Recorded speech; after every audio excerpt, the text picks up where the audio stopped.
Welcome to Horror Flicks and Music Mix. We are your hosts. I'm Dustin. And I'm Kevin. On this podcast, we discuss horror films, the scores, and the people behind the movies. If this is your first time listening to the podcast, thank you. Our goal with this podcast is to fully analyze a variety of horror films as well as give our unfiltered opinions on said films. But today we are looking at, so we're starting. Oh, no. Did we start 2010? Yeah, Yeah, we 2010. start. We Yeah. started 2010.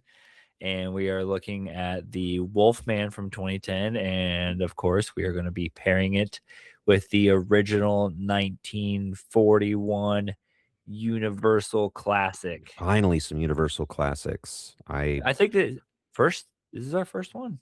I First think one? so because we haven't talked We've about done Dracula, Frankenstein, Mummy, any of those. plenty of Even like Invisible Hammer Man. horror. We did Hammer horror, but Yep. No, but no Universal. So this is a yep. big deal, and I'm glad that we're finally covering like classics like the Wolfman. And I know that it's not the scariest stuff, but it set the stage for so much. So I'm very, very excited to cover it.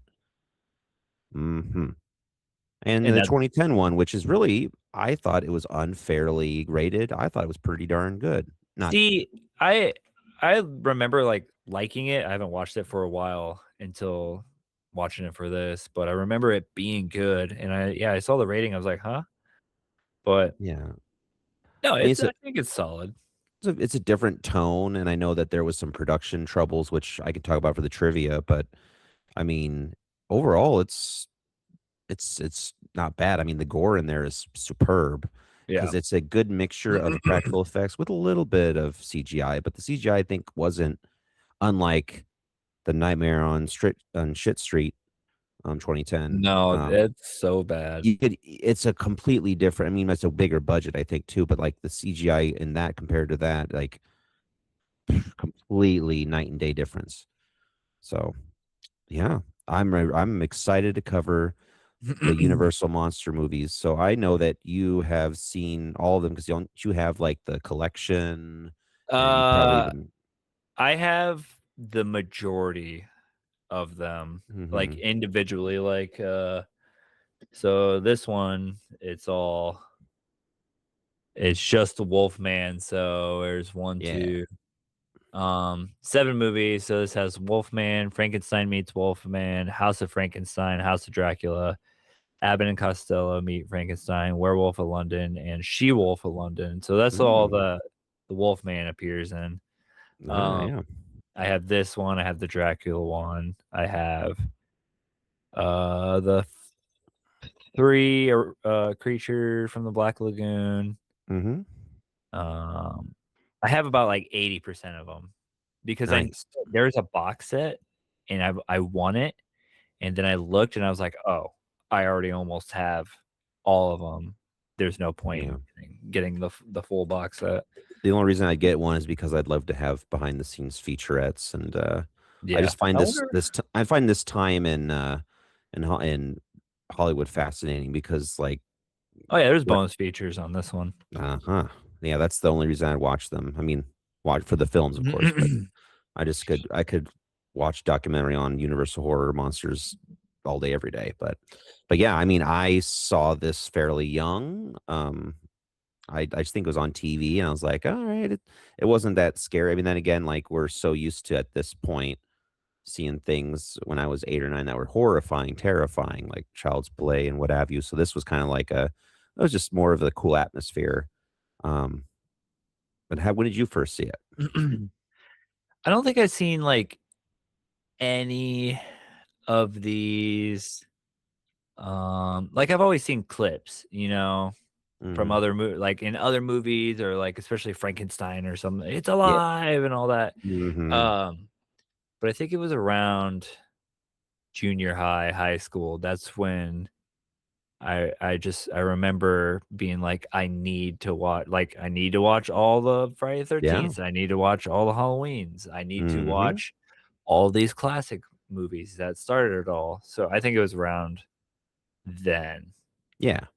I can't really pinpoint the first time I seen this, but yeah, I'm sure it was around then. I'm pretty sure I've seen like bits and pieces throughout, but this is one I do remember because I was one of my favorites. So my absolute favorite still Creature from the Black Lagoon. I just and then for me it's yeah, sure the story, the atmosphere, but it's the makeup effects. And here is when we see Jack Pierce at his best. So I'm just excited, but and I love the tagline. That's what it Is was. Yeah, that's what it was. I was like, yeah. okay. uh, That sounds like an Opeth lyric. Like I seriously think it is because like the baying of the hounds. Good stuff. Good stuff. Yeah, would you like to give us a spoiler-free short summary before we dig in? Yeah, Larry Talbot returns I'll to bet. his father's estate after his brother's death as he starts creepily following a store shop owner's daughter around. Shit goes down, and now he's a werewolf. Yeah, But I mean that's the movie. yeah, that's pretty much both movies. Hmm. There's really no trigger warning here. I think because it's still under that the strict 1941. strict movie code. Like they couldn't go with almost anything because after the Hayes Code passed, like 40s and 50s, everything was squeaky clean. And then in the mid 60s, they just stopped caring. And then the Hayes Code was just kind of like just poof into thin air. And that's when we get the crazy shit of the 60s and 70s, especially. And Yeah. that's in the 80s. That's when they come back and like, okay, we need to reel this in a bit. So by like 1982, 83, yet again, they pulled it right back in. That's when we get all the censorship. So Hmm. it's fun.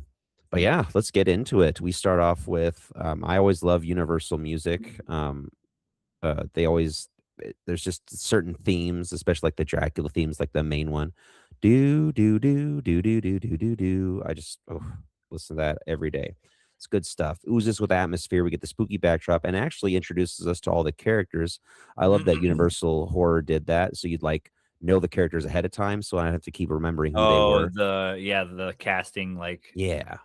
the pre Hmm. credits or whatever. Yeah, Yeah. the It's old players. school. I like it. Hmm. And we start off with an open book to the definition of lycanthropy, talking about how Talbot Castle was the site of supernatural happenings there. And every time I thought lycanthropy, I thought of that 6 Feet Under song. Oh No, God, I'm kidding. no. There you I think of I think there's a Fear Before the March of Flames. There's a song called Lycanthropy. Oh wow, I haven't heard that in a long ass time. Damn. Yeah, there you go. So Larry Talbot's in a car with a driver, and he's going to meet his father in his father's estate. So he's been away for a while. Since he was the youngest son, he didn't assume to inherit anything, so he went off to America and didn't come back for they said 18 years. Damn.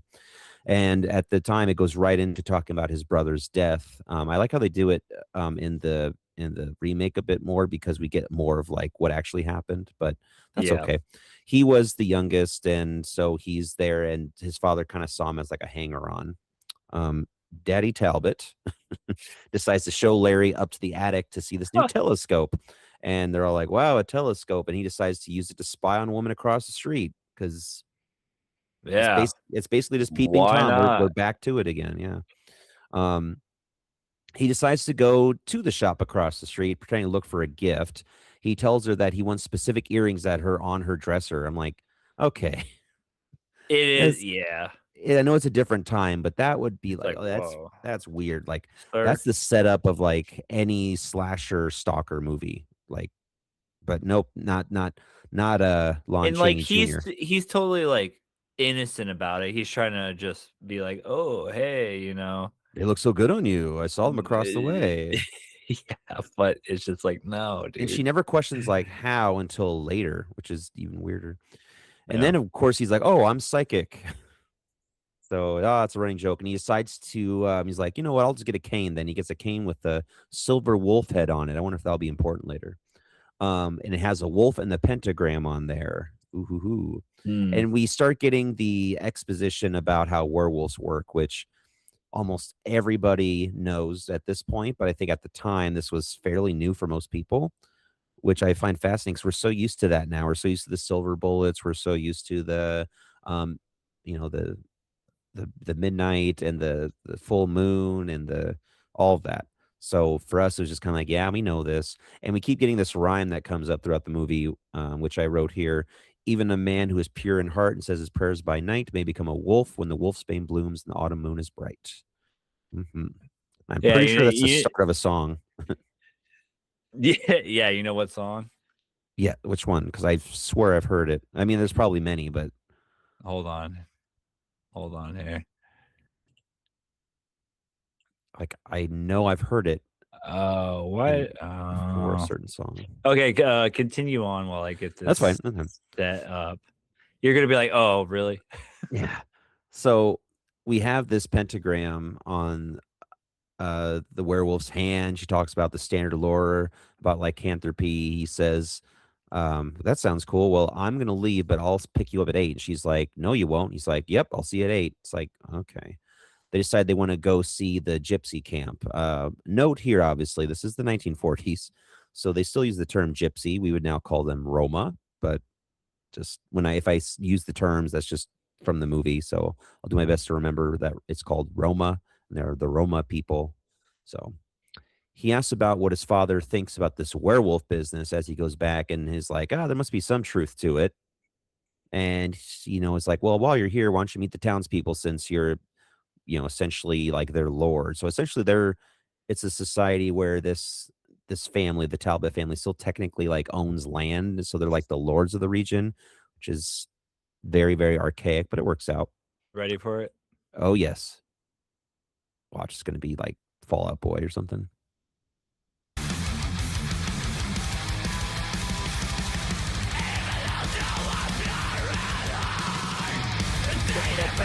That's where I've heard it. May become a wolf when the moon is bright. That's where I've heard it.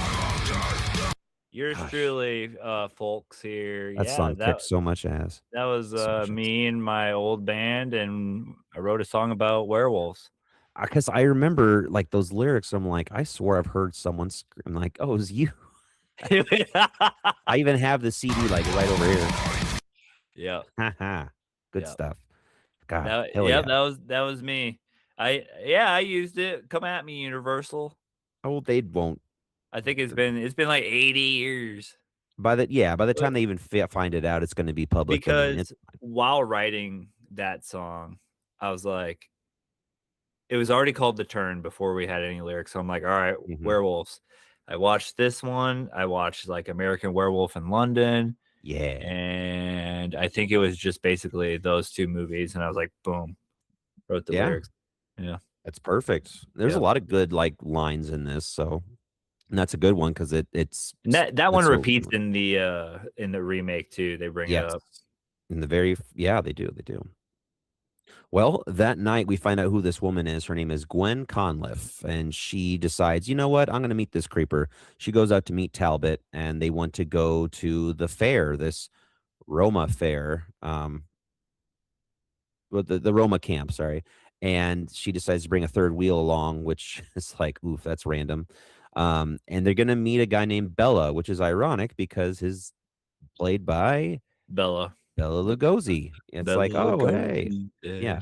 Yeah. So awesome. I mean, that's what I love about the Universal series too, because Well, like they you just have these actors that like Claude Rains, the Invisible Man, plays the father, and yeah, it's cool. I love that. I they love just all these yeah, actors come so back. much. So it's really very cool. Sorry, what were you gonna say? Oh, I was just talking about like yeah, how Claude Rain is also in this, and Hmm. Bella and Yeah, our main dude. Wait, is the Wolfman? Wait, Lon Lon Chaney Chaney? Yeah, Jr. he's the Phantom of the Opera, isn't No, he? that's his father, Lon Oh, Chaney. The man of many faces. Yes, yes. oh, So he picked. This is one of his first gigs when he was basically following his father's footsteps. I wow. think Lon Chaney I think he passed away by this time. I have to check on that, but yeah, R.I.P. to both Cheneys. Let's look it up. Um, yes, I'm pretty sure he passed on prior to this time. Huh. Um, so as they go to this camp, the random woman, which we don't know her name until a little bit later. I think her name's Jenny. Yeah, Jenny. It's it. Jenny. Jesus. Um, she decides to gather some wolfsbane before they go to the camp. And as they go there, Oh, they meet Bella, aka Bella Lugosi, and he's like, "I wanted you to tell my fortune." He's like, "I guess." So Jenny goes in to talk to Bella, and Larry and Gwen decide, let's ditch her, t- assholes. And as they're walking along in this very dark, spooky forest, they decide, he says to her, actually, yeah, I used a telescope to spy on you. like okay, Wow. dude. Larry comes on strong there. Good job, Larry. She tells him she's going to be engaged soon, so he shouldn't be messing, even though it's like, yeah, you're engaged soon, but you're still going out with this random guy in the middle of the night. It's like, come on now. Yeah, we're not fooling anybody here. As the random lady, aka Jenny, asks Bella about her fortune, he starts having a headache and a pentagram is on his like forehead, and he's like, you need to get out of here. Fuck off. He doesn't say that, but fuck Yeah, off. he's basically Lon Uh, Chaney here. Yeah, Phantom of the Opera is 1925, and yep. he passed in 1930. Yes. So Born 1883. That's just so Knight in his 50s. That's so long ago. so he died so young too. Gosh. Yeah, because he did that, Family Opera, um, and of course London After Midnight, which is the lost film, which has all those really cool pictures of him looking creepy as hell. Huh. Wish we could find it. There's only pictures. But yeah, let's go back to this. So Bella sees like the wolf bane that Jenny's holding, and he's even freaking out even more. And Larry and Gwen are now out on the foggy moor. He hears a scream and runs to see this little doggo chewing on the woman, Jenny. And he's like, and he beats this dog slash wolf to death with the cane. We don't see it because it's 1941. But, you hear the smack, smack, smack, and it dies. And as he comes out of this attack, he seems he's quite hurt and beat up from the wolf. And Gwen comes up to see if he's okay and asks for help from nearby traveler, who's actually the Roma woman, the mother of Bella. And she's like, "Oh well, we'll get him to home." So they decide to go home, and Gwen tells her that I think the wolf has bitten him, and she's like, "Ooh, we got to get him out of here." So Daddy Talbot's hanging out at home, and they bring in Larry, who's gravely injured. They talk about Jenny Williams, who was with them, and they think she's dead. And well, she very much is, because as they go visit the body, she has a severed jugular. Hmm. And right next to it, they find the body of Bella, who happens to be fully clothed except no shoes. So I think this is more budget constraints, but let me know what you think. I think this is the one thing that just I've watched this like 10 times. Just doesn't make sense, because when we have a werewolf, yes, they can like grow into their clothes, but they're usually like tattered clothes. Bella, he just grew into a straight dog or wolf, I guess. Hmm. And then he somehow has clothes on, but with no shoes. So either he changed, either They when he, they didn't think about that. I guess it just is a little thing that takes me out of it for a bit, because I'm like, I always am like, wait, hold on, because that maybe he like when he was in his death, like his dying, and he turned back to be a human, he's like, oh, I got to put my clothes on first. Maybe that's what he did. I don't know. So he doesn't die naked. Yeah, I mean, naked Because and afraid. who wants to die naked? Nobody. Nobody wants to be naked when they die. Yeah, It's just how this you're is in like a found. really cool way. Unless if you're And getting banged. yes, there you go. So yeah, I always found that part silly. So, Huh. but yeah, I as we're already, gosh, this movie is only like an hour and 10 minutes. Um, so far, how do you feel about like the atmosphere, there our main characters? um I mean, I like these movies. I like the Universal movies, but I have to be in the mood to watch them. Hmm. Cuz like when I went and watched this last week, I was just like, "Oh gosh." And I was a little sleepy and like the Yeah, old-timey stuff, but I enjoy them. I like old movies from the 40s and 50s and 60s. yeah, It's straightforward. It doesn't yes, have to have like this compared to the new one, like I almost prefer this because it's shorter. I also watched the unrated version of the remake, which is a minute shy of 2 hours, but they just add so much stuff yeah. that is, like, not really necessary True. in the remake. I think that's the one Like, big this downfall is of when like, they did the "Here's what's remake. going on. Yeah. Boom, bam, done. It happened." It's So funny because I appreciate that. I feel like where American Werewolf in London follows the plot of the original. Oh, even though it's not a remake, it follows the Wolfman more than the Wolfman remake, which is funny because I just find that interesting. But Hmm. and I would even say like there's a 1994 movie with Jack Nicholson called just Wolf. Wolf. I for some reason remember seeing that on VHS when I was I way too young. I have the VHS, but Oh, I haven't watched it yet. well, when we cover 1994, like 3 years from now, we should talk about it. Yeah. Okay. I remember it not being too bad. Or we could just do like a whole creature series, Oh, werewolf series, ooh, Wolf Weekend. Yeah, no, wolf. something like that. It's wolf Wolf month. Week. It's wolf week. It's fucking Here's Wolf Week. here's and it's Shark Week. Yeah, what's up with wolf? Yeah, where's Wolf Week? I would love that. Come That on, would be a baby. cool idea. Come There's a lot of on. good werewolf movies we could do too. So Uh, a lot.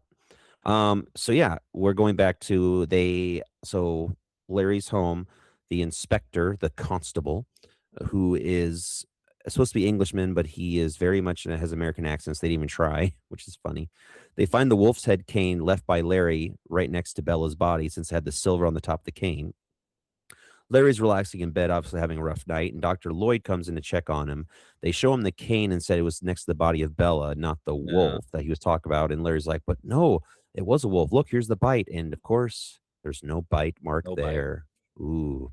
The police and doctor leave. The dad says he will handle it, no worries, because the chief constable's his bestie, so they'll make it work.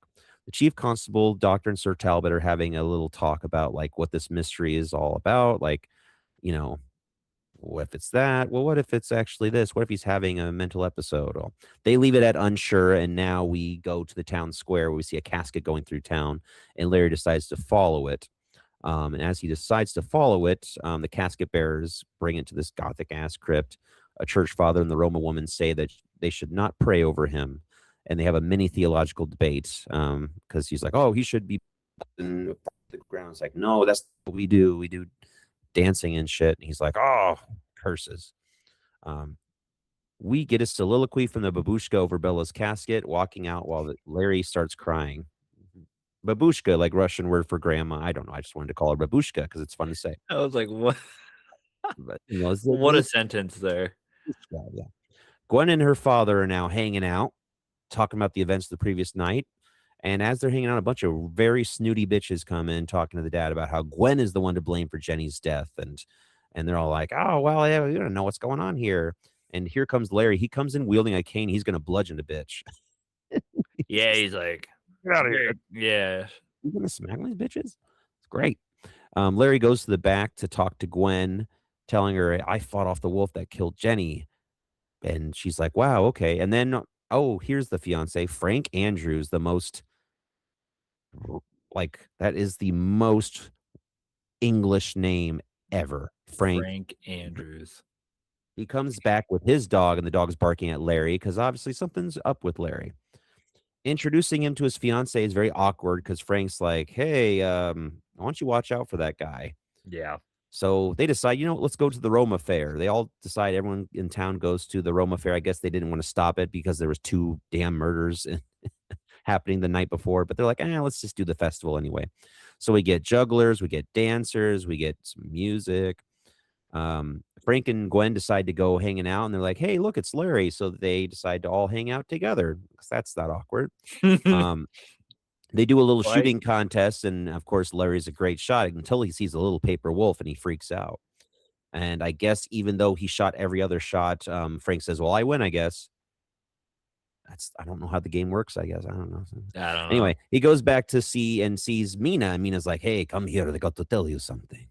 And she comes to her tent, and now we get the really cool like background to the wolf, and we get some more cool lines that I imagine you probably used it later in the song. She gives the usual background: werewolf's killed by silver. She gives him a pentagram to wear around his neck to protect him, which is interesting because I never see that come up in any other werewolf movies. The pentagram being a sign of protection. I thought it was simply a sign to represent the werewolf. Well, actually, it's funny because I was looking up protection just don't ask why. I was looking up protection symbols Okay, fair the enough. other No the other questions. day. Um, and a pentagram actually is a protection symbol, Oh, which I didn't know either until like a week or two ago. I was like, wait, what? gives me another good reason to get a pentagram tattoo. So there you go. Yep. Um, so she says this to Larry after they're having this talk. Whoever's bitten by a werewolf and lives becomes a werewolf himself. Ooh, classic line. I just love that. He takes the necklace and heads out as the chief constable stares at him and is like, what's he doing over there? And all the Romas start whispering to each other and they're like, let's get the hell out of here because obviously now they know that there's a werewolf nearby. Gwen and Larry meet up and they like awkwardly bump into each other. And he just like, you know what, Gwen, I'm going to give you the necklace. And it's like, dude, she's clearly just told you that you need to wear it. And he just is like, I'm going to give it to you. Yeah. And he decides to kiss her. I guess Frank and her got in a fight. So it's like he just swoops in. It's like, man, he is just a shitty person. Just swoop. Everyone, yeah, everyone else runs away. And Frank starts having these crazy, like, visions about Bella, the pentagram, beating the wolf to death, freaking out at the manor. Like, it's just this, yeah, like kaleidoscope of just craziness. Yeah. So, yeah, it's crazy to think you're right. This is such a straightforward movie. When I was doing the notes, I'm like, I don't really have much else to write. It's just Yeah. boom this, done. Yep. So we're actually almost done. Crazy. But it's a great movie. You should still watch it. If you have an It, hour and 10 minutes of your time. if only Lee Cronin's The Mummy Uh, did this. yeah. I am It still was very two curious to see it. hours and 15 minutes. It doesn't need to Ooh. be that long. It kind of like with me, like, It doesn't. when we saw Terrifier 2, I love it, but it's too long and Yeah. that much crazy ass gore long just is kind of like Terrifier was perfect because I thought that was not too long, too short. It was just right. Yeah. Yeah, it's like Goldilocks, Just right. hot, not too cold.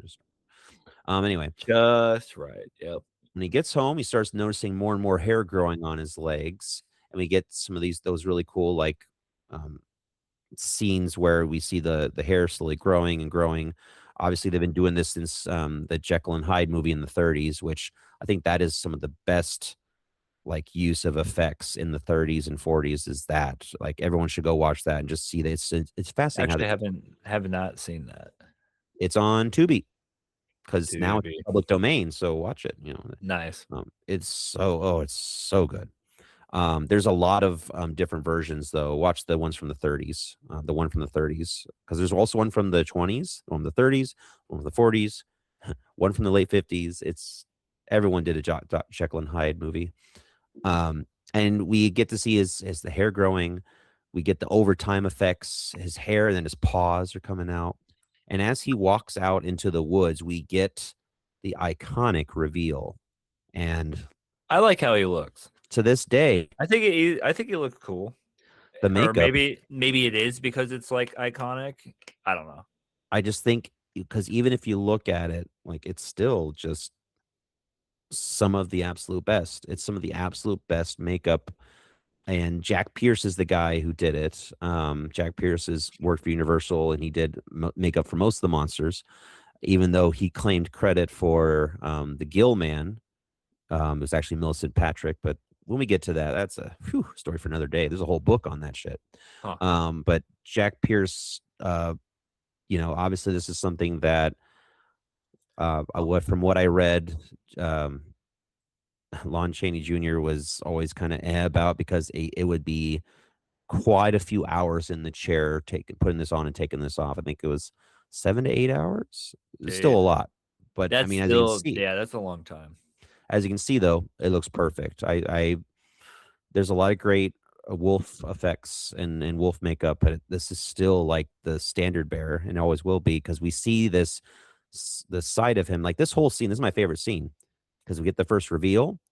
He sees a random person in the distance. He just goes off and kills him. Boom. Yep. That's it. That's it. I'm like, that's what we need. We don't need anything else. Just boom. There's the wolf. Werewolf. He kills somebody. Done.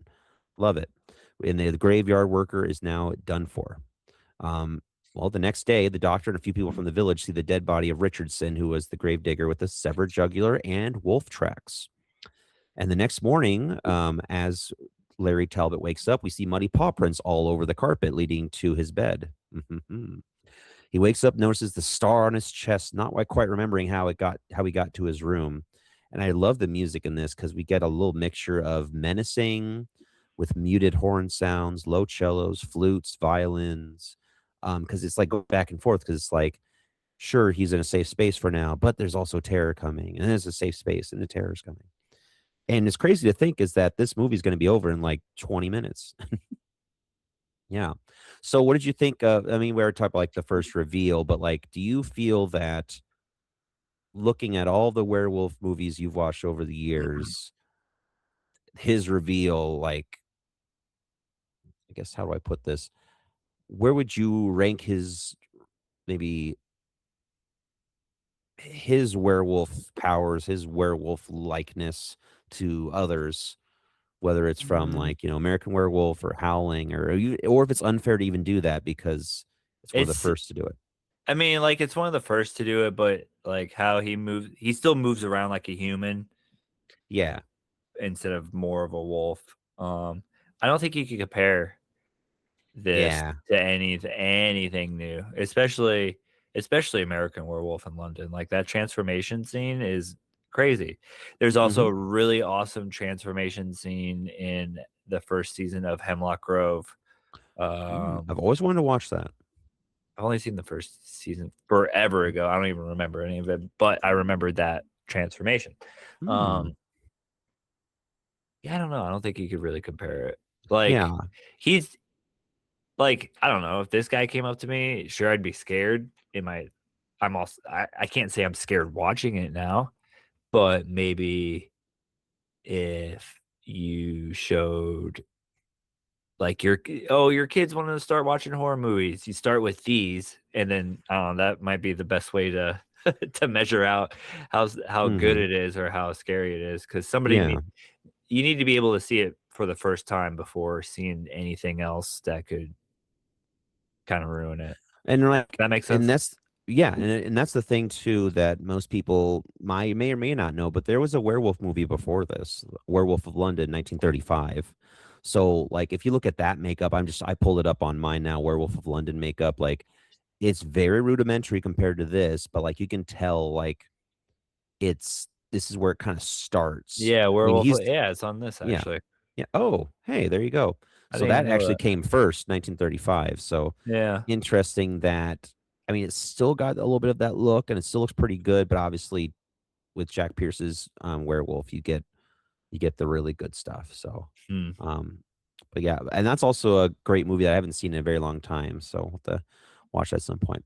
But yeah, we're in the final act. It begins with Larry Talbot spiraling into despair. He finds out he's killed the gravedigger and his werewolf form. He's consumed by guilt and it's like, what have I become? He tries to show his father, Sir John, the pentagram on his hand, but obviously, um, Sir John is like, aka his father's like, nah, it's just a delusion because you were attacked by this wolf, right? And literally just like, well, fuck you then. He decides to go to the carnival again to warn Gwen Conliffe because I guess she's still at the carnival. And at this time, as he's talking to her and warning her, like, hey, I need you to, be careful, get out of here. And he notices the pentagram on her palm, signaling she's his intended prey. Oof. He flees in horror, realizing he cannot control the beast. The moon rising, the villager prepares for a massive. The villagers are like, oh, well, now we need to figure out, like, there's a werewolf around here. We got to kill, we got to find it out. Sir John is still basically telling everyone, look, it can't be Larry. He has nothing to do with this. Mental lycanthropy is what he says, which is basically like, losing his mind. Um, and to prove his son is a monster, and it's funny that they do this in the remake, but it's very different setting. Sir John decides to tie Larry to a chair in his bedroom, believing that if he remains confined while the wolf's hunted outside, his delusions will be cured. It's like, you Yeah. stay here, we'll go get the wolf, and it's not you. Nope. And everyone in the village goes out to go find this wolf that's killing people. He also takes Larry's silver-headed cane and joins the search party as he's tied up there.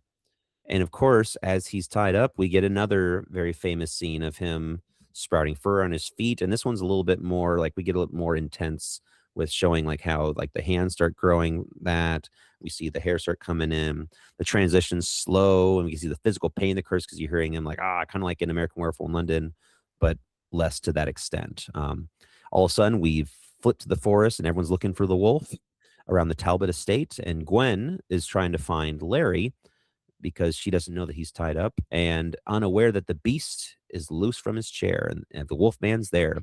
He's running around the woods. He catches her scent and starts going through like the misty areas, corners her, and just as he's about to lunge and kills her, even though he has a moment of like recognition of who she is. They do that in a lot of the werewolf movies, I noticed, like almost all of them. Sir John comes and he strikes him with the silver cane over and over again. And of course, killed. The beast then turns into Larry, and everyone is shocked. And Yep. Leva comes in and says a final prayer. The way you walked was thorny, though through no fault of your own. But as the rain enters the soul, may the river enter the sea. Go in peace. I Hmm. love that. Good stuff. And the end. So, what do you think of the ending? Like how it all came together? Classic. I mean, they do that same type of ending again in American Werewolf in London. Mm-hmm. You know, it comes back. The love interest comes up to the wolf. The wolf has a moment. Boom! Shot down, dead. That's so cool. Yeah. I mean, and I think that just we don't get a lot of the Yeah, Wolfman in the Wolfman movie, but it's just enough, I think, because it is a yeah. short film, and there's a lot going on at this time, which I'll talk about later. A lot going on in 1941. Oh boy. Another werewolf transformation that just came to mind was Trick or Treat Oh yes. when they're all turning into wolves. That was Hmm. all. That's awesome. I know we've already covered the Howling, but that's also a really good one as well. Yeah. The first one, everything else after that is just, oh boy. Did I we mean to watch those, but did we do the Howling? I'm positive. I I swear I don't remember think talking about it. We've done too many episodes. I swore we talk about it. We talked. maybe in like one of the Halloween, like you probably watched one of Oh the. yeah. I definitely did not. Okay, that must be it because I remember watching and talking about it a bit. Yeah. So that would make sense then. Yeah, yeah, yeah. But yeah, Yep. scenes that stick out. I still think the first time we see him and the Gravedigger scene, just that those 3 minutes are just Yeah. perfect. That whole and with him like running through the fog and stuff, the Wolfman. That's it's cool. It's still cool. And I think that's what makes the movie is are those scenes. Like everything else is just kind of like standard. Like yeah, it's a monster, and oh, am I the monster? And boom, he's the monster. But everything else is really good. And I think with performances, I mean, Lon Chaney Jr. is fine, but I think he's best when he's in his makeup doing his wolf thing. So that's just me personally. Yeah. The rest of the time, he's just kind of a smug, um, Creep. smug creep. And Claude Rains is obviously phenomenal in everything he does. So I love seeing him in this. It's funny because I've seen Claude Rains in other films now that aren't horror, and he's just such a well diverse actor. So I Hmm. saw him in this. I gotta remember. I did it on my one of my random watches of 1950s like romantic drama, and he was excellent in it. So it's just Claude Rains. Claude Rains can do anything and everything. Interesting. Um, and special makeups. I mean, special makeup effects. I mean, Jack Pierce's creation. Every single makeup artist is like he's like this makeup. This is the guy. Rick Baker, Greg Nicotero.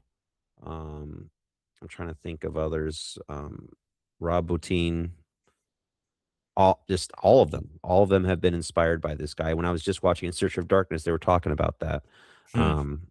The one from 95, 99, which happens to have Dustin on the end. So make sure to watch it till the very end credits. Yes. I still gotta watch the whole thing, Oh, but it's on Shutter now too. If you don't have the DVD version, I have. Thanks to you, I have all the 80s. And I have the 1990. I have 90 to 94, but I don't. I didn't want to get the 95 to 99 on DVD or Blu-ray. So that's the hmm, next one I need. But yeah. nice. So overall feeling about it then. I mean, like, yeah, this is the classic. I feel like you should watch it. You should watch it sooner than later, as well as the other Universal classics, because you Yes. gotta see it's where most of everything began. Like Yes. we wouldn't I don't think we would have what we had today if these never made it.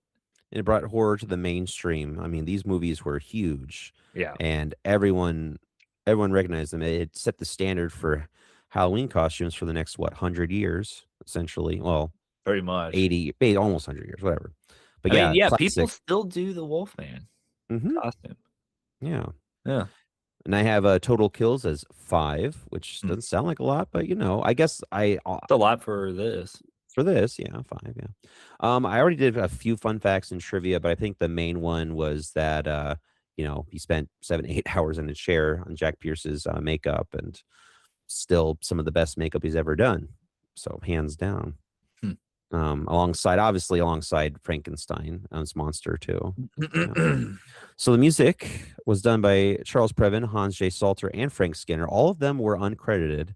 So I assume they just all came up with their own pieces and put it together. Because one thing I think with Universal music is they'd like to recycle some of their music a little Hmm. bit and kind of reuse some things and change some things up a little. I think there was some original stuff in here, but I think if I did some close digging into all the Universal films, you would see a lot of like, hey, that sounds very similar to this. And I think they did that as a cost saving measure, I could especially see during the that. 30s, especially during the 30s when there's, a Great Depression going on. Yeah, I'll do it. But yeah, how about our actors and crew?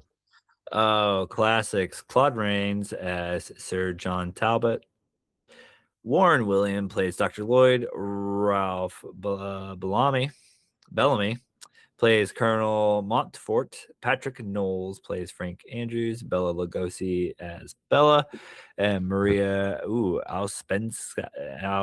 Uspenskaya. Ospenskaya plays Mileva. Evelyn Anchors as Gwen. And then Lon Chaney Jr. You put George. Whoopsies. I was like George Talbot. Larry Larry. Talbot Larry. / the Wolfman. Larry. Over Yeah. to our writer, Kurt Sidemak. Joseph Valentine as the cinematography, Ted Kent as the editor, Jack Otterson was the art director, Vera West as worked in the costume department, and of course Jack Pierce as the makeup artist.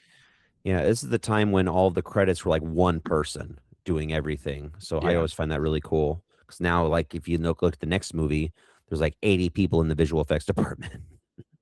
Yeah. Yeah. Hmm. Director George Wagner. Before The Wolfman, Wagner directed a number of westerns starring Bob Baker, such as Black Bandit, Guilty Trails, Prairie Justice, all in 1938. And then he Yeah. did his trek into horror in 1941 with Man-Made Monster, Horror Island, and The Wolfman.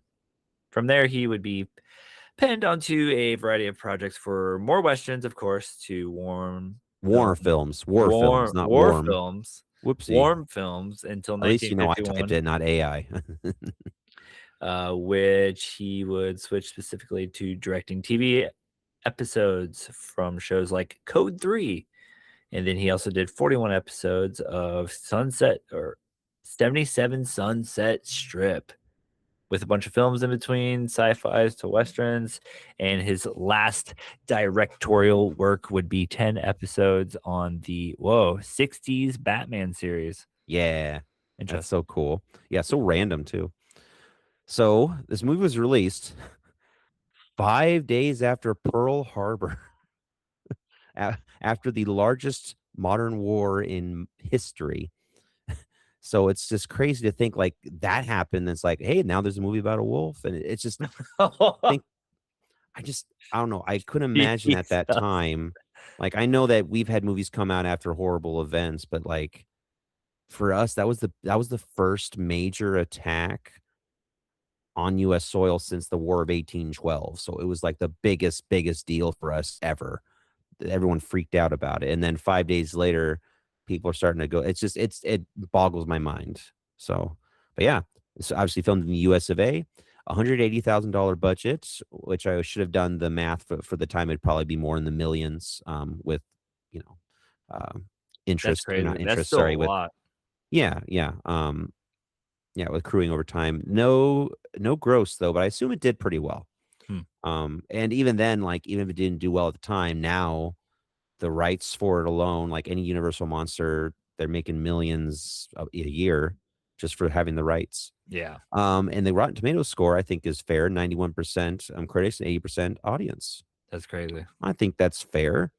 And how to watch it? Nowhere at the moment. All the Universal monsters, what they do is they like slowly release it on Peacock during Halloween and they just bring it right back because they know that they can have them pay top dollar for it and come back and forth through it. Yeah. Fucking streaming. Or you could go on down to Walmart and buy the entire, because I did see it there, the entire box set of every single Universal monster movie. Yeah. You can do that. Absolutely. Well, of This course, this specific one is $12 on Amazon. can't beat that. Yep. Yeah. Well, I'm in the realm of buying it Yep. because I think you should buy all the Universal monster films, especially if you're a horror fanatic like we are, and you should cherish it. And, especially this is a movie you can like watch with the kids. It's, with these Universal films, that's what I love about them is that they're horror, that they're great gateway horror for kids because they're not obviously too Yeah. scary. They a lot of the themes will be repeated in later horror films that you can be like, hey, 10 years from now and be like, hey, son, remember when we watched Wolfman 1941? Well, here's the howling. I don't know, something like that. That'd be cool. But yeah, Yep. now we get to cover 2010. We'll start it back up with some tunes. Oh, Coming back at you. It's the turn from Keeper of Innsmouth.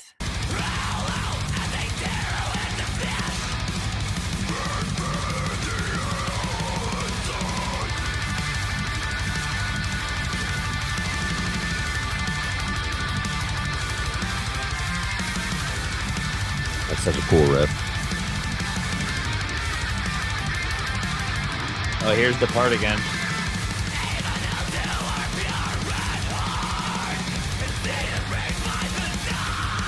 And then it slows down.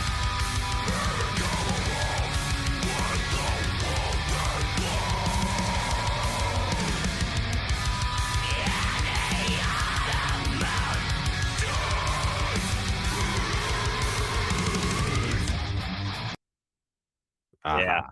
God, I love that riff in that. I missed. Oh, I know. It's so you guys I are can't so listen.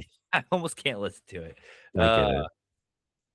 Back into It's it, and that was The Turn by Keeper of Innsmouth, my old band singing about werewolves. Yes. Whenever we cover more Tolkien, I have 3 songs about that for our we'll get there. There But we yeah. go. Well, gosh, We'll run through this one because it's like mostly the same. Yeah. With some added with a stuff. lot more exposition that I thought was the only downfall of this film was just too much like adding on to like the story and too much of like the intrigue and like it wasn't necessary. But it was still good. I still liked this, and I don't understand why it was so lowly rated. But I know some people were like, "Oh, it's not the same." There's like, well, yeah, it's not supposed to be. But anyway, but yeah, you said you saw. Did you see this in theaters then, Yeah, or I'm oh, pretty positive I saw this in theaters. dang, nice. Um, there are 2 versions of this movie on the DVD. It's theatrical and unrated. When I did the notes, I did the unrated, which was an hour and 59 minutes, and then the regular version's like an hour 45 or 46. Yeah, So there's like 13 minutes of extra stuff. and mostly And gore. yeah. When did you watch it? A few days ago. Oh, I really? I had just never Sick. seen it. Yeah, and I was watching. I'm like, this is pretty damn good. I liked it.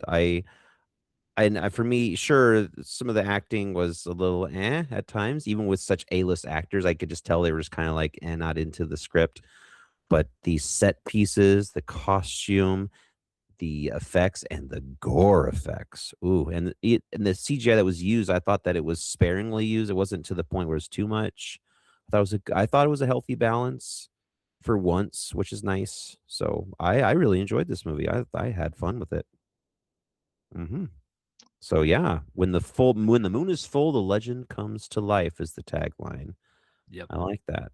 And I wonder what the spoiler-free short summary. I wonder what this is about. Same It's the thing. same thing. It's It's the the same thing. thing. Same thing. Larry Talbot goes home. He Brother goes home, gets bit, gets bit. turns Ah, into I a need to kill. wolf. Yeah. Well, then they add more to this, but we'll get to that. Yeah, there's more gore. There's mentions of suicide, but then we find out later that it wasn't. Yeah. Uh, um, Nothing crazy.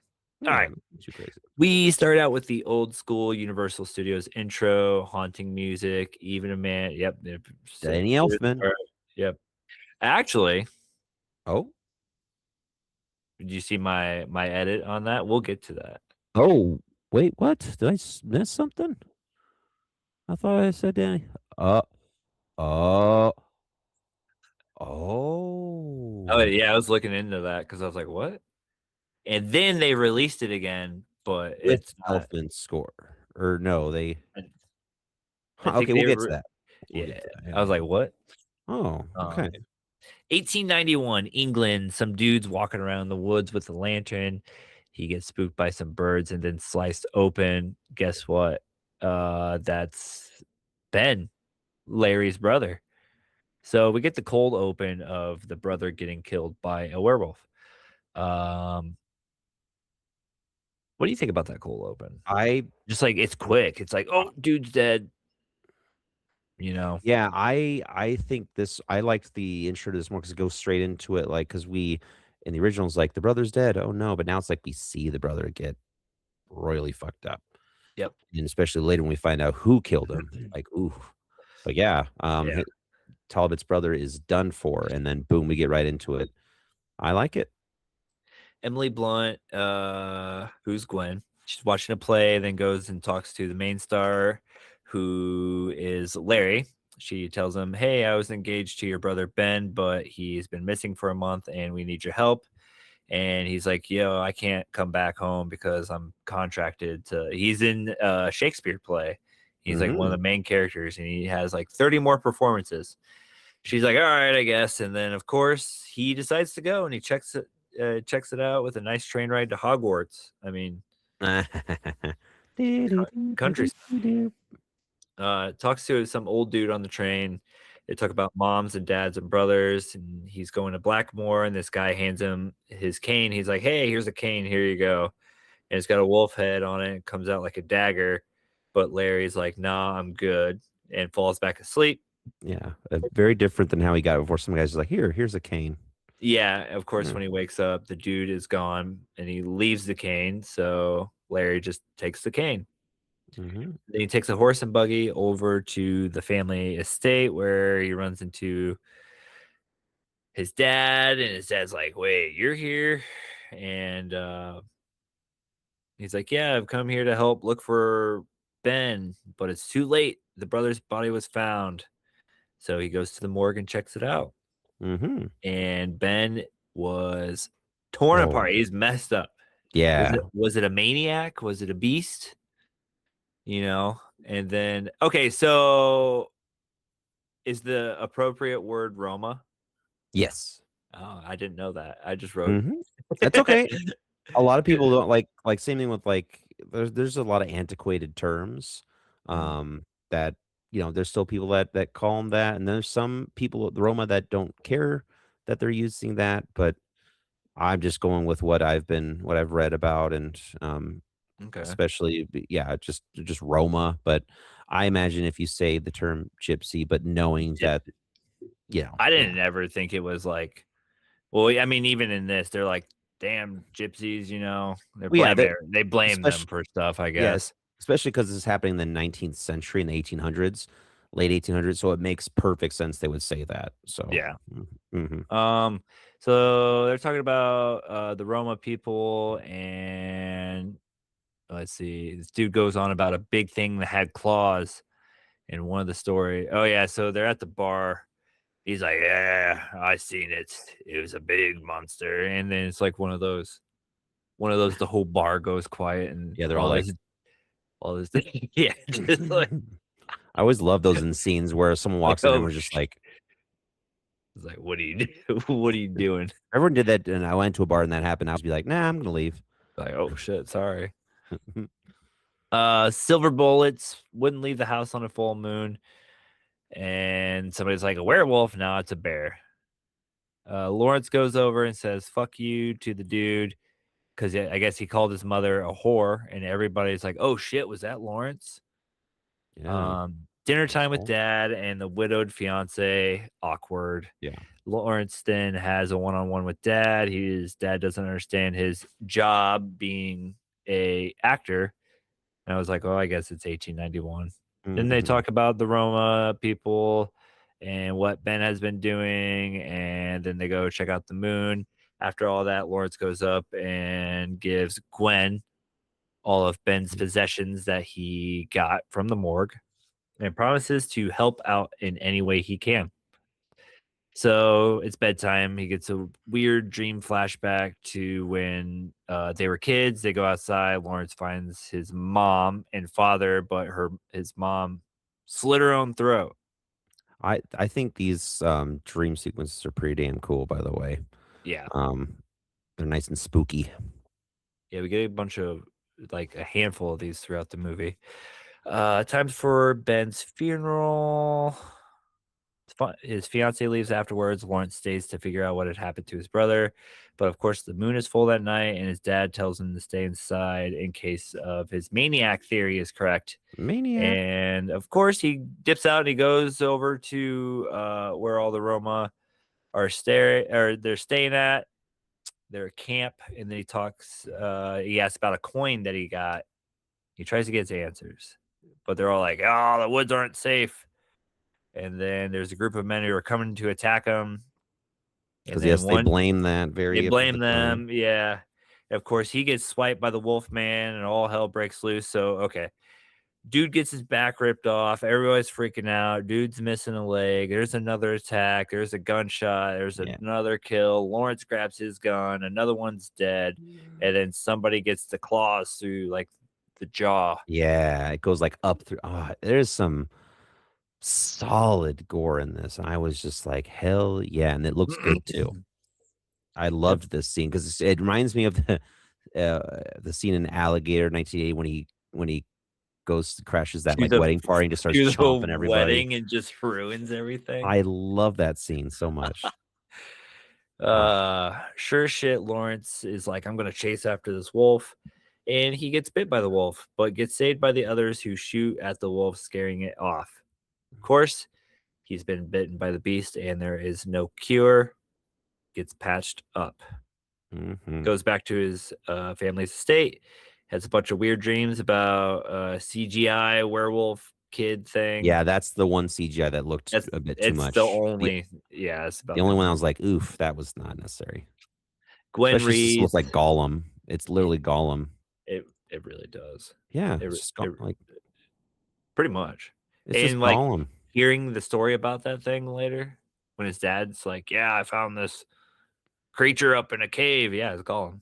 It's Gollum. It's just Gollum. Mhm. All I needed was a ring, and then boom, it's Gollum. Yeah. Let's see. Sleeps. Gwen is back. She's watching over Lawrence. Of course, there's a little weird love thing going on. Hmm. Why not? Finally gets better, so the doctor gets called to check up on him. His wound is healed. Lawrence then goes to talk to the servant and ask him if he knows anything about curses. And he's like, "Yeah, here's some silver bullets." And Lawrence is like, "Oh, I didn't know you hunted monsters." And he goes, "Sometimes monsters hunt you." Yeah, sings cool. It's like, okay. Oh shit, Agent Smith shows up. I knew it. I'm sorry. Did you call Agent Smith. Elrond of Rivendell Agent Smith? Elrond of fucking Rivendell, the half elven himself, He Agent was Smith. because he was Agent Smith before. No, he's Elrond, dude. He is he's Elrond. Okay, we can move on now. Hugo Weaving, The goat. Oh, so good. legend. Yes. Shows up. talks to Lawrence about his attack, and they start shit talking each other, and then they're like, "Okay, good day to you, sir." Good day. After like, "Oh, you blame me? Well, fuck you. Good day." Yeah, good day to you. Good day, sir. It's kind of funny. Yeah. Um, Gwen comes over to talk or ask about the inspector, and then apologizes what had happened to Laura or Larry. And then of course, Larry's like, "Let me show you how to skip rocks." Why And not? then he has some wolf flashes. Here's some horses from afar. Cavalry shows up. They want to hunt down Lawrence. His dad comes out, almost shoots one of them, tells them to fuck off, basically, and they fuck Mhm. off. Uh, Lawrence gets beat up. Gwen cleans up his lip. He starts to get the hots for her. The full moon is out tonight, so Oh, Lawrence is like, "You gotta get out of here." yeah. Tells her to get out. Meanwhile, the priest and some of the bros are getting pumped up to go werewolf hunting. Yeah. Beast has come among us. Meanwhile, the inspector Hugo Weaving I love you walks for the Inspector streets. Smith. Inspector Smith Inspector wa- Elrond. walks walks the streets. The silver bullets are being made. Samson's the dog. He's afraid of Lawrence. Oh, poor buddy. Um, let's see. Yep. Spectre waits around. Anthony Hopkins asks why Gwen was sent away. This place is cursed, says Lawrence. Then he takes a gun, sneaks out, and he's like following his father. Yeah, he follows his father to a tomb. It's his mother's tomb. They go down, finds a shrine, some weird shit. His father spooks him and then talks about his mother's death and locks himself in a cage. And his eyes do a weird, like, glow thing. You're like, oh shit, he's a werewolf. But then Mhm. Lawrence starts to change and it's hunting time. The Yeah, dudes, yeah. so the cavalry have a deer set up as bait. And of course, they fuck around and find out Johnny dies. Dude yelling for Johnny dies. Another dude gets shot. Another one dead. And the last one chased down and head ripped off. Yeah, just like literally just so it's like, ah. The night Yeah, comes to an he end. just I love what I love about this is that I mean, the werewolf's obviously a strong supernatural being, but Yeah. in this film, we see it just fuck shit up, and it is Just moving. glorious. That's how we should see werewolves, because these guys aren't gonna be coy and, like, sneaking around. No, they're gonna go out and they're gonna rip people's heads off and their throats, and it just that's what I love about that's what I really liked about this is, like, these are some serious werewolves. Yes. Hell yeah. I do appreciate there's a couple scenes in this where it's just chaos. Yeah, that's how Um, it should be. yep. Lawrence wakes up covered in blood. He's in a tree, and wait, they're already coming to get. They're okay, and then the cavalry's already on their way to grab him again. He's Mhm. covered in blood. He's fucked. His dad throws him under the bus, and was like, Mhm. "Yeah, it was him." And then they send him back to the asylum in London, again where he went 18 years ago. Lawrence gets thrown down the hole. Electroshock therapy, messed up dream Yeah, sequence, like jump waterboarding scares. him and shit. Yeah, Yeah. just all sorts of stuff. This happens for a while. He wakes up again. His dad is there talking about lycanthropy and how he found a cave with a strange creature, a Gollum. little a little wild feral boy that had bit him and turned him into a werewolf. Gollum. Mhm. He killed his wife, Lawrence's mother, and set up this whole scheme. He's talking about he wanted to keep Gwen for himself. I don't know. Yeah, that was weird. There were It's some like, things that what? I was like, we could've just made it clear you anyway. Yeah. His dad tells him there's another full moon tonight, and he's like, "Look, if you want to kill yourself, here you go." Gives him the straight edge razor, and he's like, "Or you can find life as glorious as I have." Then he leaves. Where you at? Where I like ran So through this. that's We're where no, almost that's fine because that's where the film got me is just like, okay, it's cool to have 2 werewolves and the dad's actually a werewolf trying to show to his son, like, this is what it's like to be, a werewolf. This it's actually a gift. And of course, Lawrence is like, I don't want this gift. This is an awful gift because you kill people. It's like, yes, but there's a lot of good perks too. It's just so it's unique, but I think it's overplayed here, and then it becomes too like I don't know, it just was too much. I think this is something they could have put at the very, very end as like a gotcha, but instead they made it a main plot point throughout. I don't know. I think it was okay, but just it was too heady. There was a lot of other details that they didn't need to add in there. Yeah. Yeah. It's still Like, cool, yeah, especially that that final scene, but it's just kind of like, it's just a little too much. I feel like, yeah, if they left it for the end because, oh, his dad's a werewolf. So, okay, show and tell time.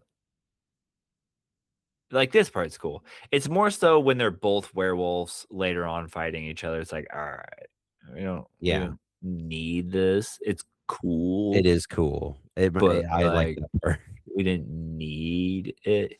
Hmm. It changes it from like horror to more like fantastical. Yeah, is a horror. I think Two this is more of a werewolves horror fighting. action movie, which makes sense because who directed it. So, but we'll get to that Mm. later. Yeah, Oh yeah. Okay.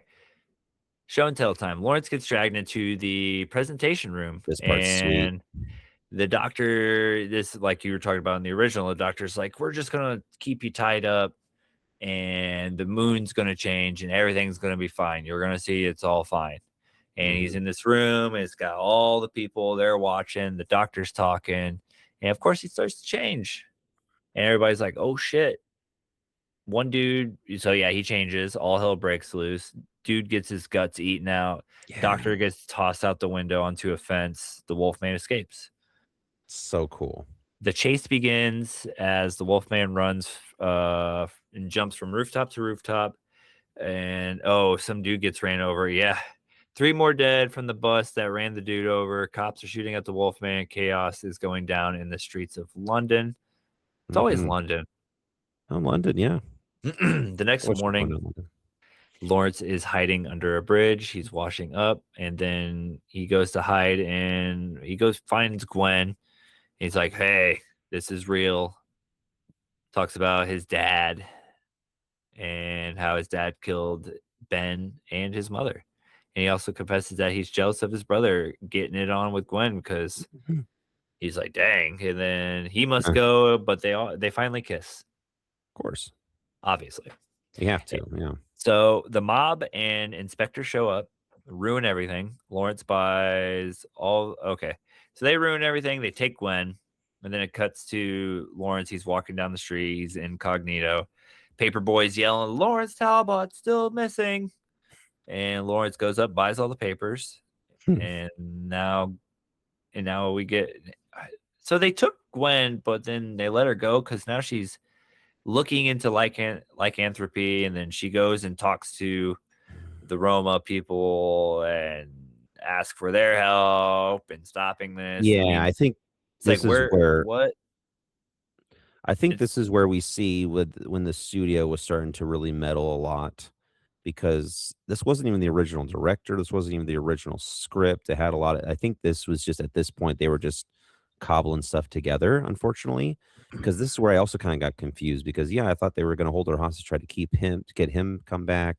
But then, yeah, then she's just not. Then she's going to the Roman people and like, hey, you need to help me. yeah, Yeah, this is like the huh? I think this is where the low scores come from, I think, is the plot because everything else was great. It's just the Well, plot was a little bit confused and befuddled. like it's fine up until this point. They're just, oh, let's try to add this into it. It's like, no, just keep it. Mhm. Should have just kept it how it was going. Either way, Yeah, yeah, yeah. almost almost done.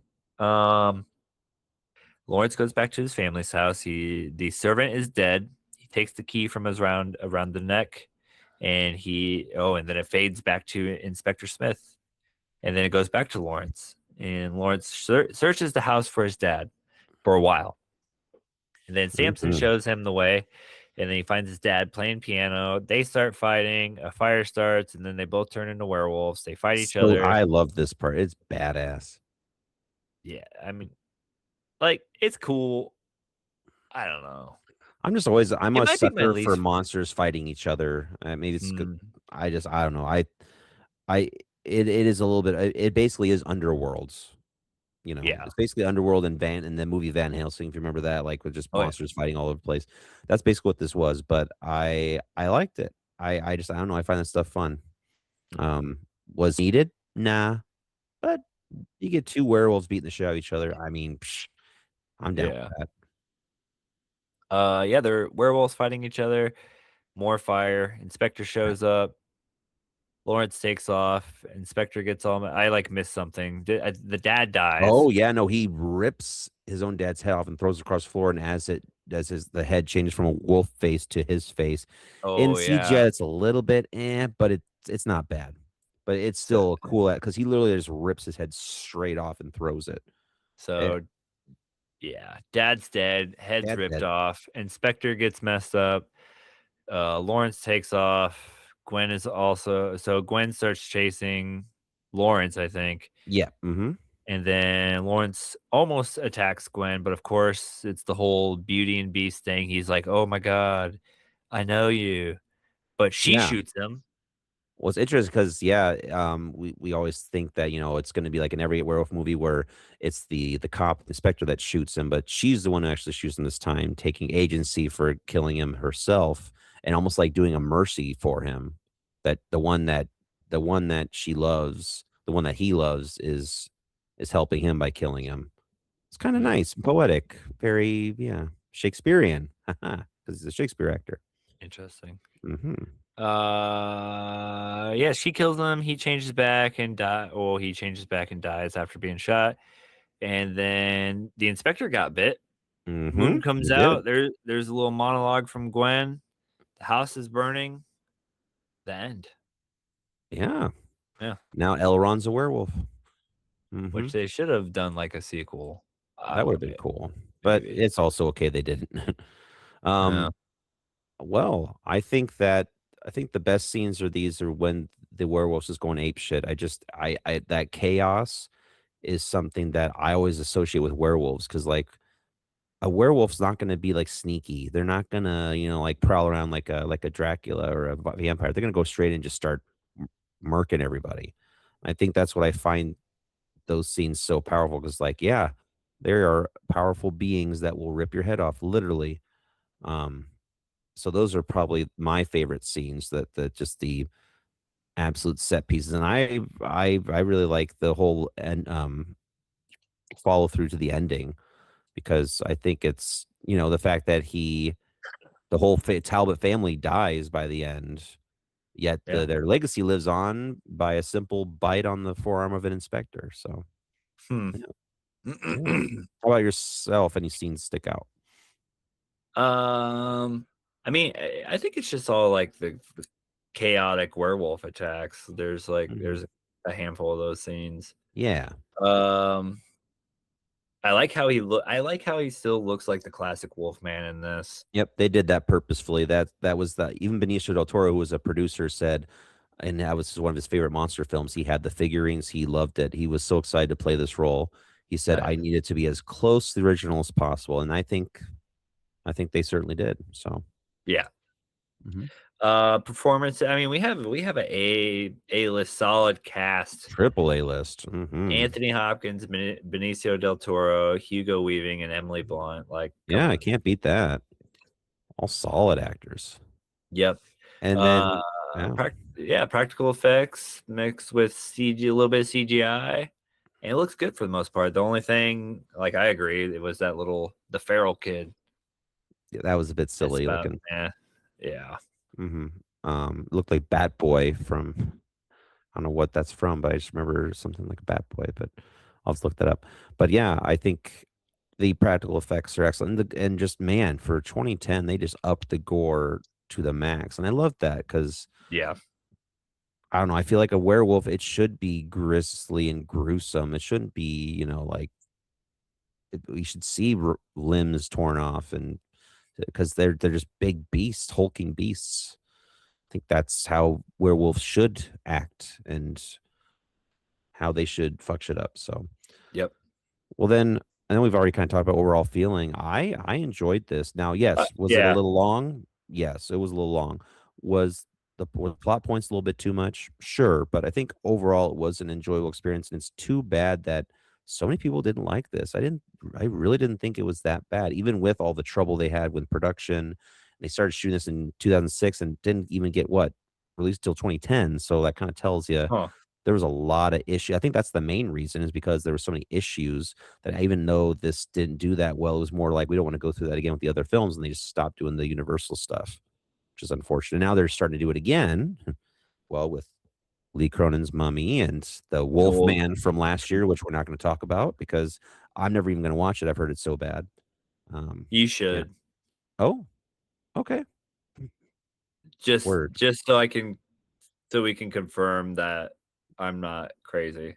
Okay. I will. 'Cause, I mean, Addie went and saw it with me. It just wasn't just wasn't good. Yeah. No, I I've don't heard know. bad things from almost everybody. So I'm like, I'll give it. Maybe I'll love Uh, it. Who knows? I probably won't. But no, you won't, but maybe mhm. just to see how bad it is. Uh-huh. But yeah, Uh, well, I see we got a comparison to the original here. Uh-huh. I did a little I mean, it's pretty much yeah, 1941, 2010, same characters, 70 minutes compared to Huh. well, this is 103, but the unrated was Like a like hundred and 119. 109. Yeah. Uh, different tone style, so, classic Universal monster, atmospheric, tragic, and then this one's more darker, gothic horror, more violent. Same plot basics. Mm-hmm. The themes, they kinda dance back and forth with fate, guilt, curse, trauma, family, Mm-hmm. blah, blah, Yeah, blah. this time, like in the original, the curse is passed on from wolf to, from werewolf to werewolf. This one's like the curse is passed on between family members, literally as Yeah, well. So that's yeah, I find that interesting. yeah. Reception, yeah. Yeah, Key yeah, different let's see, yeah. 28 kills in this yeah. Compared to 5. Whew. compared to 5. Oh, you're a little fun fact here.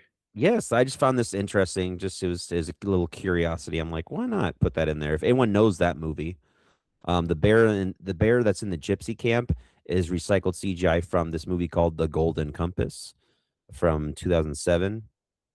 If you know what that is, great. If you don't, you probably have seen like Isn't the bear Daniel with like Craig in that? it's like it's It's got like like a golden armor or something. It's a bizarre movie, but it's Golden Compass and fucking isn't no, I'm thinking too much of Narnia. yeah, not Narnia. Let me It's look. Golden I Compass. remember I've seen it. I know I've seen it Yeah. because it had Yep. the Yeah, the bears in bear. it. Yep, you see the bear with the yeah.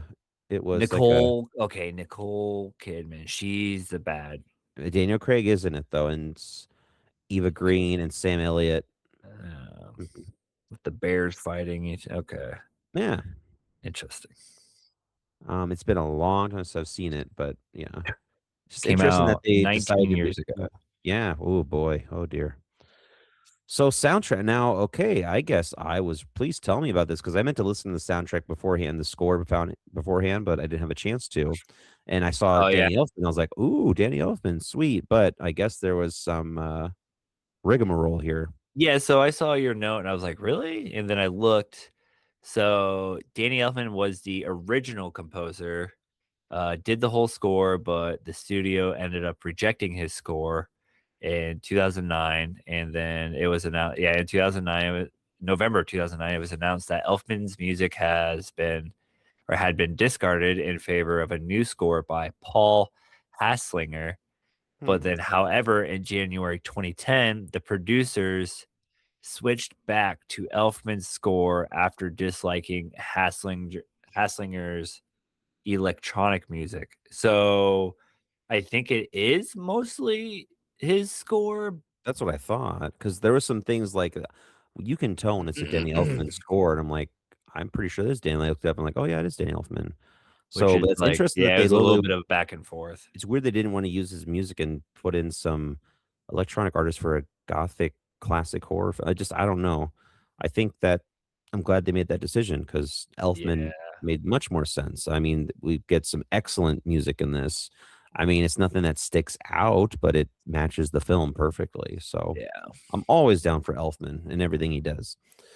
Speaking of which, actors and crew, like I said, a lot of big names here. So here we go. We've got Benicio del Toro, Lawrence Talbot, Anthony Hopkins, Sir John Talbot, Emily Blunt as Gwen Conliffe, Hugo Weaving as Elrond slash Aberline, Simon Merrills as Yeah. Ben Talbot, David Stern as Mr. Kirk, and David Schofield as Constable Nye.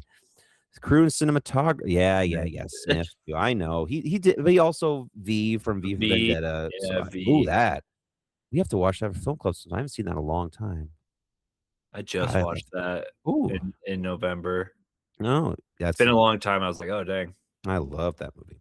Anyway, now so a lot of producers on this film: Benicio del Toro, Sean Daniel, Scott Stuber, Rick Yorn, Stratton Leopold. Writers were David Self and Andre Kevin Walker, and casting was done by Priscilla John. Editors Walter Murch, Dennis Verkler, and Mark Goldblatt. Cinematography Shelley Johnson. Wait, I've heard that name This is before. where we live, Shelly. Twin Peaks, uh, Shelly Johnson. yeah. I was like, what? Oh my gosh, yeah. Costume designer Melina Cananero, who is a she has won numerous Academy Awards for costume design, so very cool there. Oh my Um, gosh, that person's last name. There's this episode of The Simpsons, and it's about like a vehicle called the Canyonero, oh, and her last name looks way too much like that. ooh, there you go. Canyonero. So of Oh course gosh. they what's cool is that the producers specifically wanted Rick Baker to do the special makeup effects because of his work on American Werewolf in London.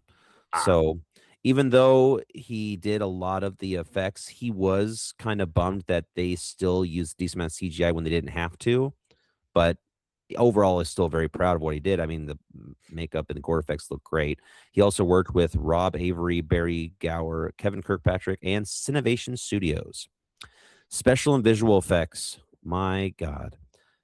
There were Dave Elsey, Chris Giles, Neil Gorton, David Milanowski, and 449 other people with companies including there's four whole companies just for this.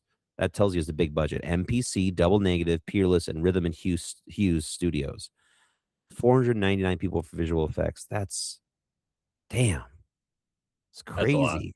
That's a lot of It's, people. it's like, what? Like, yeah. So Joe Johnston, you want to talk about him because he did some Yeah. classics. So I was like, what does this guy do? And I was like, what? Captain America, the first Avenger, Jumanji, the original, Oh, Jumanji. Jurassic Park 3, October Sky, The Page Master, Oh, I Honey I love Shrunk. that. Oh yeah, Honey I Shrunk the Kids, and Hidalgo. Hidalgo. And Hidalgo Aragorn's in that. with So another Aragorn. Lord of Yeah. the there you go. So yeah. Some of these are big movies, classics. Page Master, Oh, Jumanji. it's cool stuff. But yeah, Page Master though. I had that on VHS. I wore out the tape. I watched it so much. Oh yeah. I really wish I had like the clamshell case thing. Man, I wish I didn't get rid of those. We didn't know better back then. I'd be swimming in gold right now. Um, so another thing about Joe Johnston, not only was he directing beforehand, he was doing visual effects work on Star Wars episodes 5 and 6, two of the best ones, Raiders of the Lost Ark, and his one of his first directing jobs was Honey, I Shrunk the Kids. Nice. So he was really big on the visual effects, so that makes sense for this. So yeah, this was released in February 12th, 2010. It was all filmed in and around London. Obviously, I didn't put that on there, but now you know. So interesting here, $150 million budget. That is Really? huge, and they gross 139.8 million. Ooh, No, dang. Wah, wah. yeah, and that is reflected in the Rotten Tomato score of 32% critics, 33% audience. Now, I don't know about you. Do you think that that's? I think that's a bit low and a bit It's way too harsh. low. Like it's way too low. I think this movie would have been so much better if they kept all the extra gore, but then cut out how, oh Gwen, I'm gonna go talk to the gypsies and I need your help and all that. Just like all that extra stuff. They should have Mhm. just taken out. Wolfman's going crazy for a little bit longer. Well, And then yeah, it would have been fine. I feel like at least 60%. This movie's not bad. It's not bad. No, I I mean, don't. I then again, we watched the unrated version. I wonder if the theatrical version, because of the lack of maybe there's so much less gore that it's just more. Maybe I don't know, but I could see that. I mean, that's what I'm thinking of. But I don't know. I think yeah, it should be higher, but maybe yeah, at the then again, people who are obsessed with Universal monsters, like they're very like they heavily guard that stuff. So any remakes of these original Universal classics, they're going to be very critical of. So there's people Oh, that didn't like Bram Stoker's Dracula by Francis Ford Coppola, and that is a beautiful film. well, Oh, they are wrong. they are dead wrong. That movie is fan Oh, fucking tastic. It's a no way. hmm. The 2025 Wolfman has a higher score than this. No, Dude, come on. Who's no. 48 and 54. right? Well, now I have to watch it. I'm going to watch this tomorrow, and I'm going to do I'll do like a live video for the podcast and let everyone know what I truly think. There's no way. What? Huh. I just don't understand Rotten Tomatoes sometimes. I don't, yeah. Crazy stuff. And well, I guess will we kill it, watch it, or buy it? Oh wait, no, you could watch it on Oh HBO yes, Max that's how I watched it. or Yeah. I I thought I had it. I swear I had this at one point, but I just bought it because it was like $10 Yeah. on And I Amazon. think if you do like if you watch it, which that's my recommendation, watch it.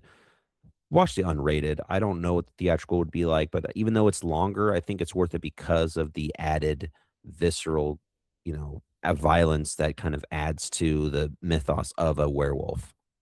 Yeah. So, but yeah, would you also say watch it or you're on the buy it At side? least I mean, I say at least watch it. Yeah. I bought it for the podcast and I don't think well, we do have HBO Max. Weird because when I looked up where to watch it, I couldn't find I don't know. Hmm. Maybe I was just like, eh. But also on Letterbox, if you go to the movie and then you go to how to watch it, and then they'll have a link to Amazon, and then if you purchase it through that link, Letterbox gets a portion of the proceeds. I think that's what I I did. I was yes, I'm gonna have to start doing that more because there's times where like I've seen a movie and like I would like to buy that. It's a good way to help out one of my favorite platforms ever. Like I'm on that more than Facebook. Like I freaking love Letterboxd so nice. much. So yes, Oh, what do we? Huh. Well, that's okay. That's it. That's gonna be it for this week. Thank you so much for joining us. If you enjoyed this episode, please give us a 5-star review wherever you listen to your podcasts. give us a like on Facebook, on Instagram, on TikTok. We've got all the socials, and you can follow us on there. Where Dustin's posting videos about newer releases. I need to be better at posting videos. I have all these random films I've watched I want to talk about, and so much more. We have tons of things in the future that we'll be releasing piecemeal, and we can't wait to hear from you guys about that. Obviously, Letterbox as well, where we put almost all of our stuff on Letterboxd. Uh, Movies we watch, stuff we're gonna watch. I noticed that I have like because I'm a nerd, I have 50 lists on there and I'm noticing people are constantly like liking my lists, even though Hmm. some of them are not technically mine. I cloned them, but I still find that very cool. So thank you, and make sure to also hit me up on there because I'd love to talk with you about movies. You can also follow us on Letterbox with our names, which is what for you, Dustin. Dustin at HFMM pod. Um, Sometimes I get that mixed up, even looking for myself. I'll put HFFM. It's MM. HFMM podcast. Mine's Kevin HFMM pod. But you can also email us at hfmmpodcast@gmail.com. Sometimes just having a straight directed emailed at us, we can get to you quicker. Whether it is you want to be on the podcast or talk to us about movies or say we suck, whatever you want to do, that'd be great. And we'd love to hear more about horror films and music, which that's what we're going to do next time. So, what are we talking about on our next episode? I think on the next episode is we're gonna be in 2010 still, and we're gonna Uh-huh. do a little bit of found footage with Ooh. the Last Exorcism and Paranormal Activity 2, which I haven't seen that Last Exorcism since the movie theater in 2010. I don't And think is I've it ever and it was seen the first another one one. that I bought. Oh, Because I nice. kind of just went down the list and I was like, I have most of these movies already. I'm just gonna Mhm. just Yeah. add add to the collection. There you go. Of course. Yeah, And I then don't think I've ever seen any of those. I know I've seen the first Paranormal Activity and then random bits and pieces of other ones. I don't think I've seen 2, ah, but I don't think I have. what? It's a classic. No, I know. I've seen the first one, but I don't think I've seen the second one. I don't me maybe I just don't Interesting. remember it. It's been a while, but The first three are good, and then it's kind yeah, of like, eh. I know. I did like the first one though. I actually saw that one in theater and I was pretty spooked. It was spooky even though Oh yeah, look at it and like, man, they made it so cheaply and yet it was basically like the Blair Witch Project of the 2010s, I would say. Mhm. yeah, Oh pretty yeah. much. Mhm, mhm. Until then, everybody, stay spooky.